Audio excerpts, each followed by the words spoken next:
2? Did you like Overwatch 2? No. Nah. Do you like Blizzard? Nah. We're watching this video. Exactly. Let's see, death of the game.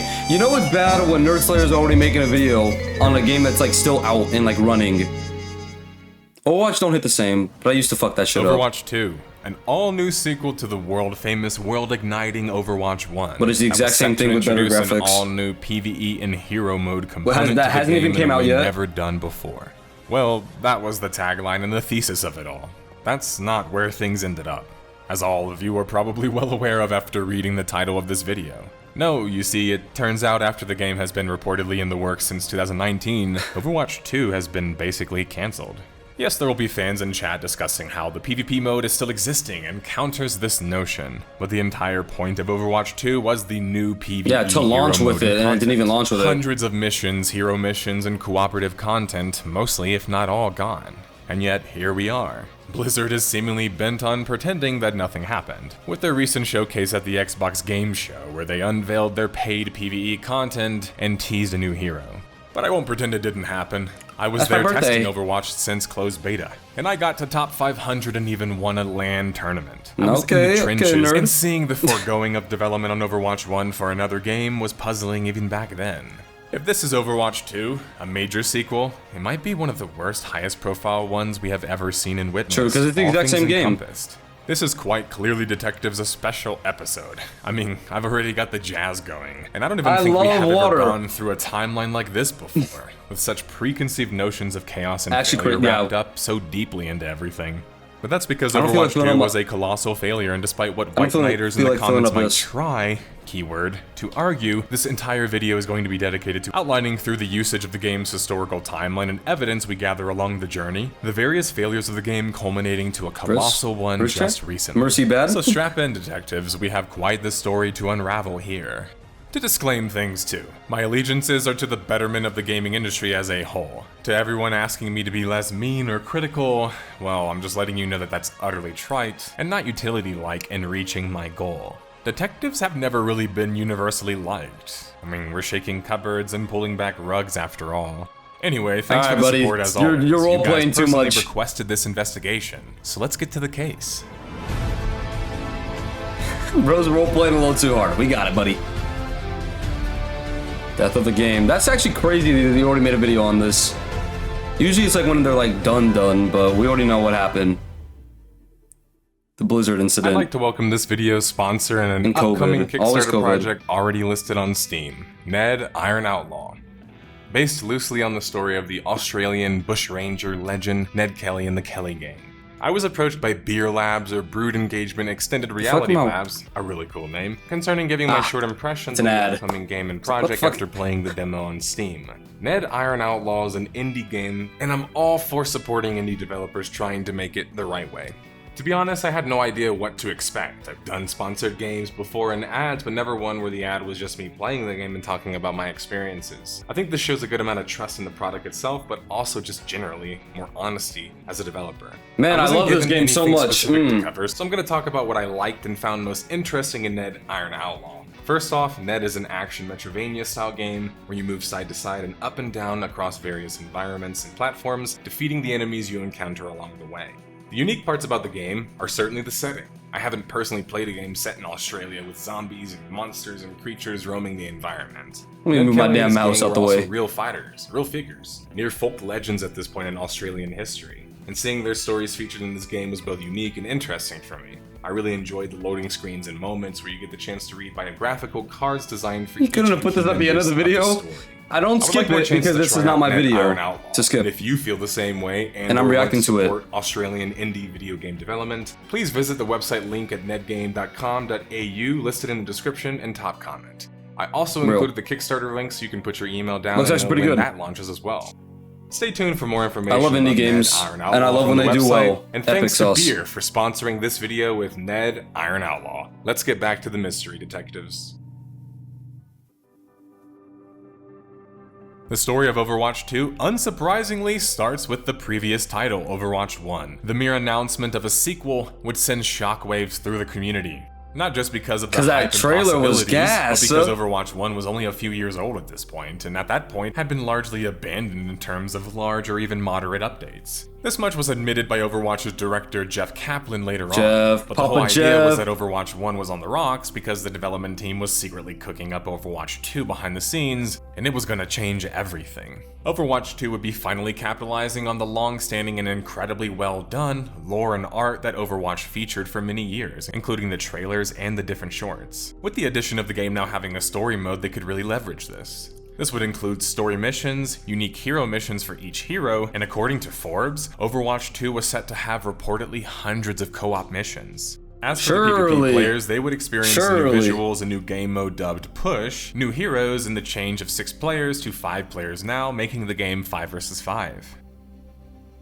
Nearly 2 years would pass and Overwatch 2 was seemingly no closer to launch. While it's expected for a game to have taken time for development, announcing it clearly so early on was putting pressure on the game. I don't know why game devs do that, probably for money and funds. Wasn't being updated or properly handled anymore. So much so that Blizzard was even admitting such. Worst of all, not only was the development on Overwatch 2 stalling behind the scenes, struggles over scope and scale on the project were raging on. The game director himself, Jeff Kaplan, the voice and face of Overwatch, would be leaving Blizzard during this struggle after 19 years of development history. Aaron Keller, who previously led the level design team on Team 4 for Blizzard and Overwatch, would take over as the game director. Funny enough though, his LinkedIn still says that he's a level designer though.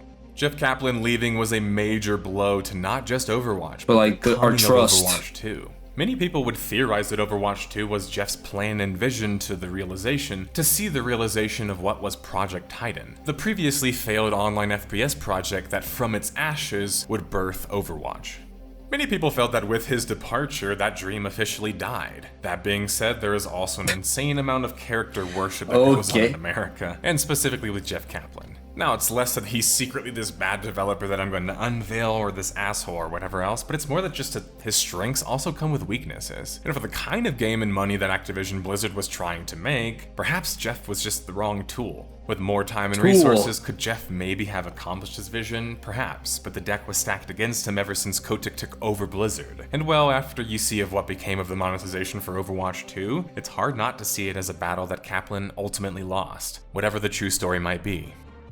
While 2021 would be a quiet year for Overwatch 2 and its coming progress, it wasn't a quiet year for the developer and publisher behind the game, Activision Blizzard. In the summer of 2021, multiple harassment suits would be levied against the company with real credible backing and evidence. The California Department of Fair Employment and Housing would release a 29-page complaint sheet following 2 years of research concerning dozens of accounts of sexual harassment at Activision Blizzard. Activision Blizzard, from all accounts and purposes, was a toxic frat boy culture who had become so powerful and big-headed in their success in video games that the company felt that they could just display their misogyny and bro culture at the workplace. Brazenly, even. The chickens were coming home to roost, though. The backlash was so bad that the major advertisers that were involved in the OWL, or the Overwatch League, were pulling out by the fall of 2021. Now this could be seen as convenient timing as the pro scene and the viewership numbers therein weren't very impressive, but when major advertisers don't want to associate with you anymore, it means that you're losing in the eye of the public. Despite all the developmental drama and drama surrounding the development itself, Overwatch 2 would continue on with a closed beta April 26, 2022. The launch date was also announced for later in the year in October. There was also more details concerning the switch to 5 vs 5 and how that would now only feature one tank. Yep.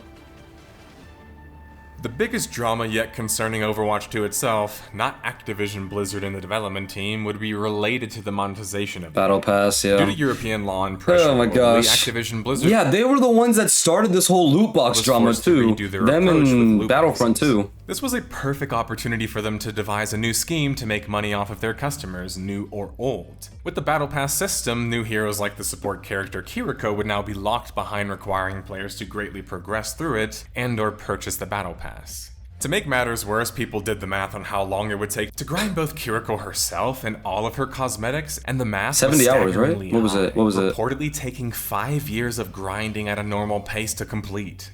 Previously, Overwatch was a box price with loot boxes for skins, but to be honest, as a longtime player, most of the other longtime players like me already had most of the skins that they wanted without having to spend money. Yeah. With the new system, heroes would be locked behind a paywall, bringing a different sort of monetization the game had never seen before. In competitive shooters, hero shooter or not, players have felt that locking a champion or a hero behind a paywall isn't fair due to needing to play with, as them, or against them in ranked play. It makes the game feel more like pay to win, yeah. simple. Especially if a character's really good. Reasoning for locking heroes behind a paywall was simple, and they even admitted it quite clearly. Because it was the single most engaging content. They knew exactly what they were doing and why they were doing it, and how it was skewed to making them more money. More bad news would strike in September of 2022 in the way of losing more key important talent. This time the lead hero designer, Jeff Goodman. Jeff not only had been balancing and helping create heroes since the original game came out, he was responsible for the most recent reworks of Orisa, Doomfist, as well as the new heroes that were added to the game. To say losing him was a major blow was an understatement. And no reason was given as to why he departed either, just like Jeff Kaplan, trending towards problems behind the scenes, right? Overwatch 2 would launch October 4th, 2022 after nearly 3 to 4 years in development in parallel as they were maintaining the live services on Overwatch 1. The critical reviews, which is what we will start with, were probably as expected, glossing over many of the negative aspects we covered. But Overwatch 1 got like amazing reviews. I'm pretty sure IGN gave it a 10. In lieu of focusing on the game itself. I will talk more about the player reception of the game later. PC Gamer in their review of Overwatch 2 would score the game a 74 out of 100 and state that Overwatch 2 could have launched as a much better game and a much more ambitious one. Like the original in 2016, it could have been an FPS for the sort of players and skill sets that other shooters don't often make room for. Instead, it's a confusing sequel that sacrifices its best parts as it transitions to a free-to-play model. The original Overwatch is too robust and too distinct to be completely erased, and it's why the sequel remains compelling in spite of itself. But the live service model leaves it in a fragile state. Close as it is to a fully reinvigorated sequel to one of the best shooters of the last decade, it's just as close to collapsing as the pillars of its original design get knocked out. IGN was rather positive concerning Overwatch 2. Overwatch 2 breathes new life into what was once the sharpest multiplayer shooter around. Before it had I had so many hours on Overwatch 1, bro. Summer, like, Overwatch, like, went crazy. That and Black Ops 3 and Rocket League. Those were, like, the 3 games I was playing. Severely dueled by Blizzard's attention shifting away. Good times, good times. To smaller 5v5 then Fortnite came out, saved everything. That's probably the reason why Overwatch kind of fell off a little bit. Where individual duels take precedence over tactical team play. And crucially, all but a handful of shields have been thrown out of the arena. The fundamentals are all set for Overwatch to shine as it once did in the multiplayer shooter scene once again, and the future definitely looks bright with what is set to come over the following months. Leaving their review on a slight bit of a cliffhanger, many people in the comments are probably chuckling about right now. Where the reviews actually start getting critical is with Eurogamer and Polygon's review of Overwatch 2, starting with Eurogamer's. Going by its launch showing, I suspect Overwatch 2 will continue to stumble occasionally with its representational politics. The wider question is, where is it stumbling to? I'm not privy to the detail of Blizzard's forthcoming co-op modes, but let's be honest. We've seen Overwatch do PvE before, and it's never felt like more than a nice distraction. True. The PvP is still some of the best multiplayer you can find this side of Smash Bros. And Team Fortress, but all of those incremental additions create a sense of dying by inches. I would rather play a proper Street Fighter 4-esque sequel which shucks off or transforms the original frameworks entirely. As things stand today, Overwatch 2 feels like yet another service game, where unlocks lead off into perpetuity, purely because money has to be made. It's got its eyes on the horizon, the same old spring in its step, but I'm not sure it has anywhere to go. Real. While Polygon was not quick to jump to conclusions for the game, they were also worried about the game even being delivered as promised. Nailed it, Polygon.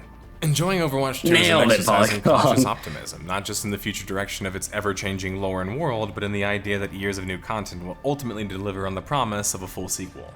Overwatch 2, drama and all, would eclipse an impressive 35 million players. Mind you, the game was free to play now, so a higher player count was kind of to be expected, but still, that was something to work with and incredibly impressive. But how long would those players stick around for? On top of a normal online gaming bleed, Overwatch 2's numbers would be dropping no matter what because the game was technically in early access. It was the exact same game, PvE, pretty much. Which was the whole selling point of the game.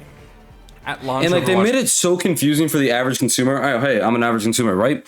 I did not know if Overwatch 2 was a new game or an update.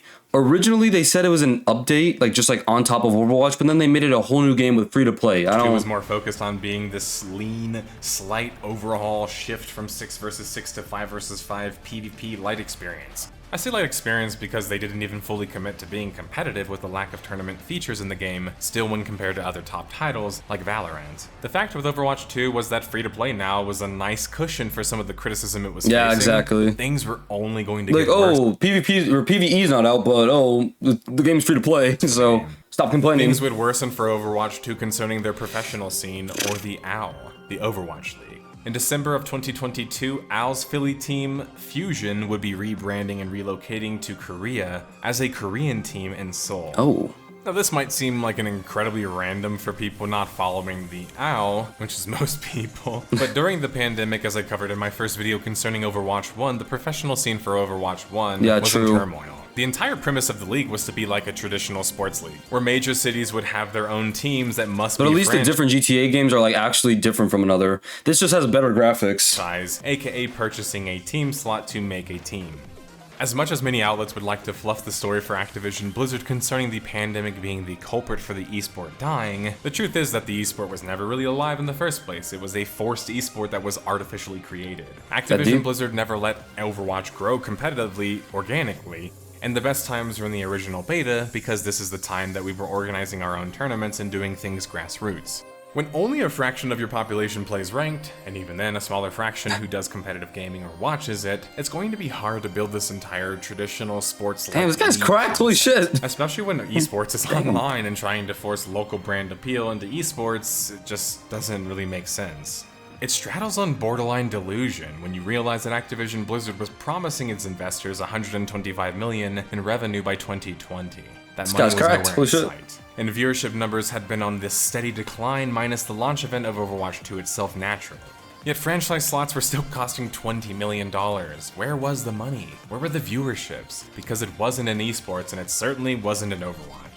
The reason that Fusion transitioning to Korea is a significant thing is that because the majority of the professional players and the general player base in Overwatch are Korean and in Korea. It means that the entire premise of the OWL in the US and the EU, where they have this massive important sponsorships and investors set up, it's basically becoming null and void. Yeah, it's pointless. Moving to Korea for better pay and opportunities. I actually think that Activision Blizzard could kind of save the esports scene slightly by just leaning into this and creating an online GSL-like league like StarCraft had.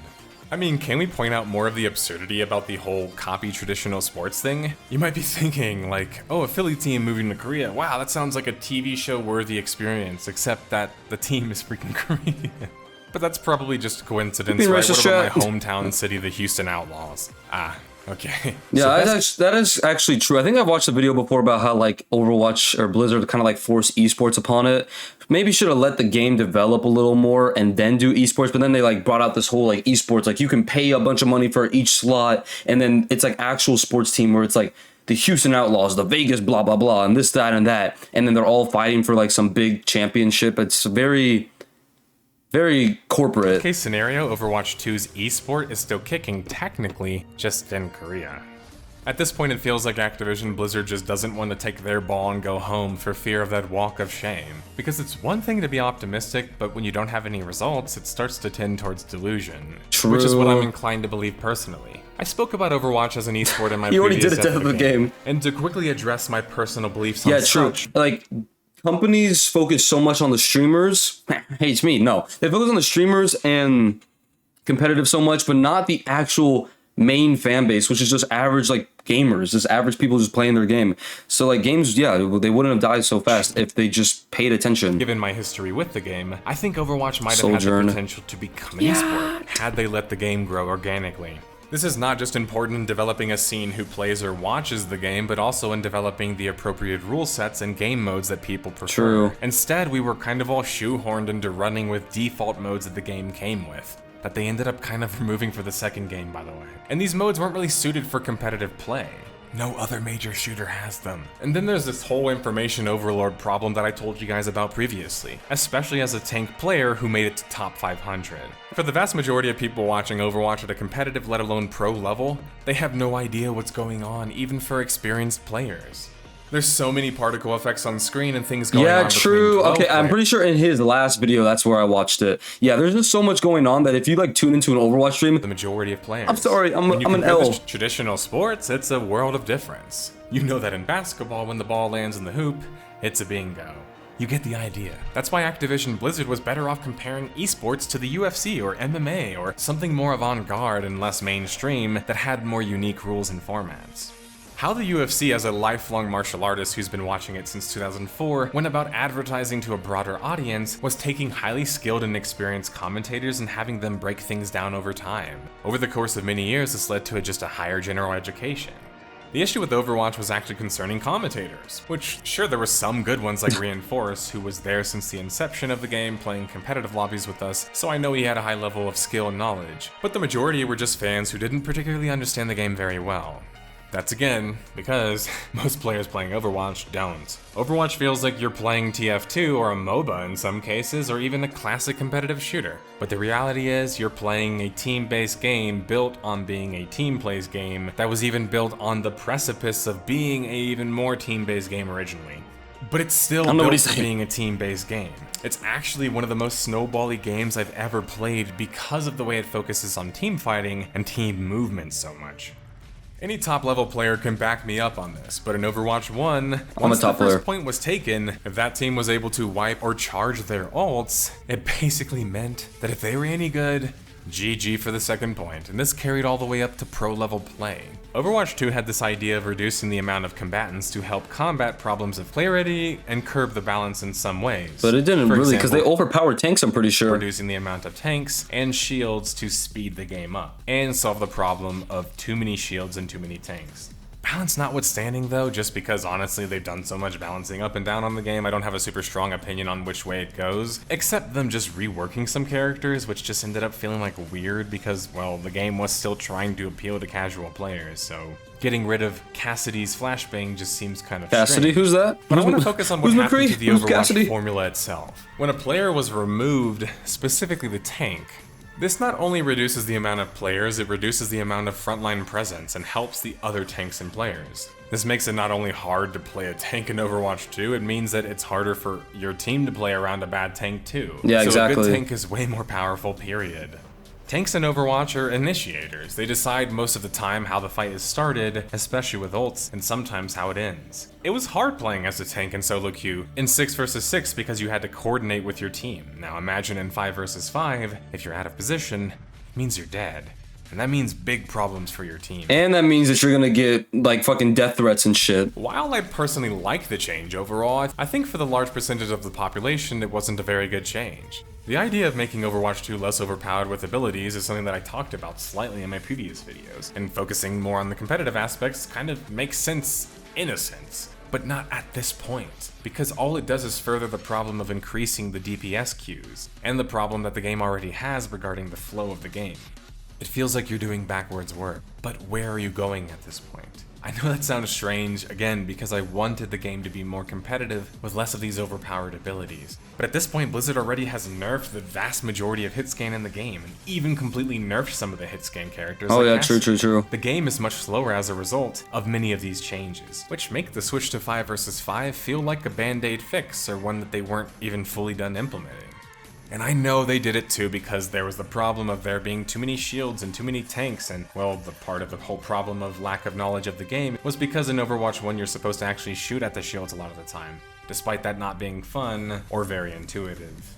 In Overwatch 2, now there wasn't a shield problem, but now tanks barely felt like they could take care of their team, and that was either a good thing depending on the kind of tank player you were, or a bad thing. Season 3, they're already on Season 3? Overwatch 2 would introduce their Season 3 February 27, 2023. Oh, is that Kiriko? With this season would be the introduction of a new quarterly battle pass, the workshop, which would now allow for custom mapping, and some new mythic skins.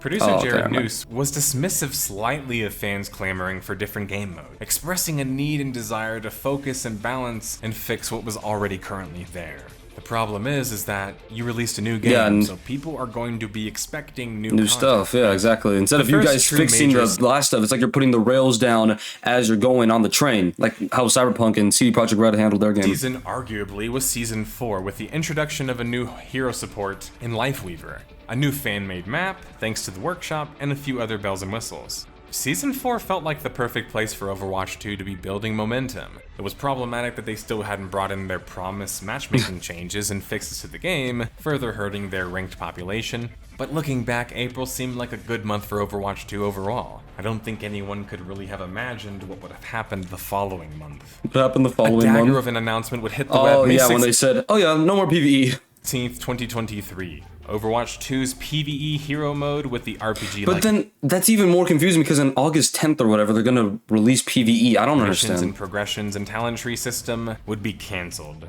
Keller explained that the hero mode had been in development since Overwatch's launch in 2016, and that it apparently was part of the vision the team had for Project Titan, the cancelled FPS MMO from which Overwatch was born. Like the article states, the hero mode was a remnant of Project Titan, and it being cancelled was Keller and the team putting to bed the dream of Project Titan, period.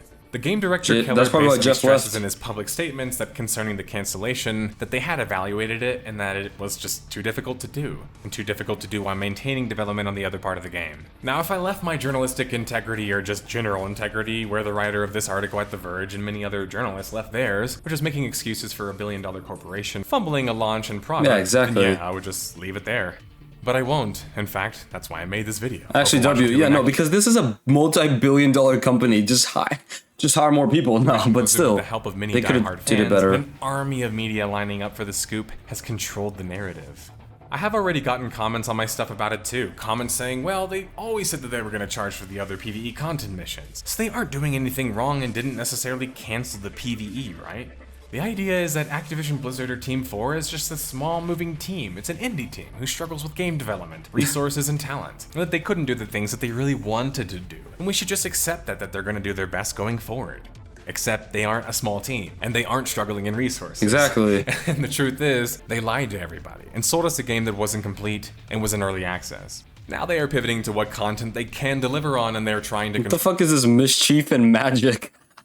Why does this look like some 2010 online web game? The narrative that it's not that bad, or at least the fan base and the media are doing it for them. But for reference, the hero missions in hero mode was reportedly going to be hundreds of missions, the main meat of the PvE mode. Them still releasing more story content isn't getting people excited, or shouldn't, because their previous story content at events hasn't even been that impressive anyway. And unless it's a strong departure from that, what are players really expecting?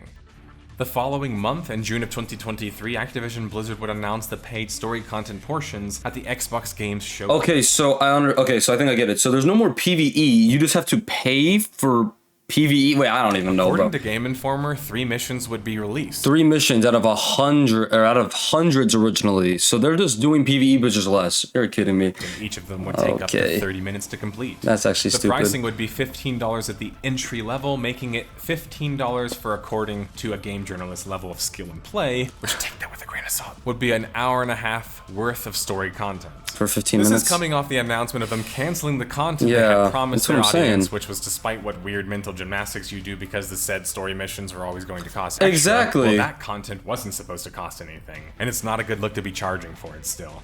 It makes it feel like not only did they not deliver on the content and promises that they made, aka failed as a business with their customers, they are still trying to monetize the remnants instead of doing the moral thing and releasing those for free due to canceling the majority of the whole reason they announced a second game in the first place. Well, unless they want to argue that, well, it's not because of that and it was actually because of monetization at this point. With moves like this, it's hard not to feel that way, right? And I know the comments are coming regardless of how much logic and non-bootlicking I do. But they could have used the story missions as a moment to right their wrong, right? It's not like we requested and they maybe would do hero mode. No, they promised they promised it, and they didn't do it. Instead, they found more ways to continue to monetize on the same schedule no matter how utterly tone deaf they were due to delivering a subpar product. Yeah, but it doesn't even seem that many people are mad at Blizzard for doing this. Like, people are like, oh my gosh, it's finally coming out. We should be mad at them, bro. The key feature they promised. But remember, guys, that's who you are defending. Yeah.